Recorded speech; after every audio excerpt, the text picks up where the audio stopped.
Aujourd'hui a lieu le vote solennel sur le projet du Grand Paris.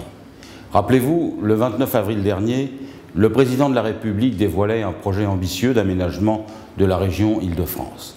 10 cabinets d'architectes reconnus, de Jean Nouvel à Roland Castro, présentaient des projets novateurs et avant-gardistes et donnaient à voir une capitale du futur. De ce travail-là, il ne reste rien. Le texte de loi Grand Paris soumis aux députés se résume à un projet de transport et à l'aménagement du plateau de Saclay.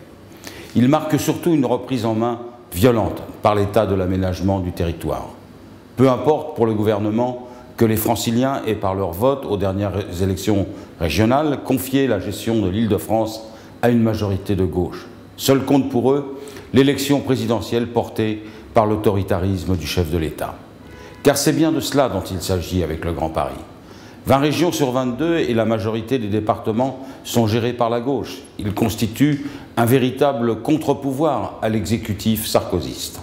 Le gouvernement ne s'embarrasse pas et fait voter une série de mesures visant à affaiblir les collectivités locales. Je pense à la réforme des collectivités, à la suppression de la taxe professionnelle, etc.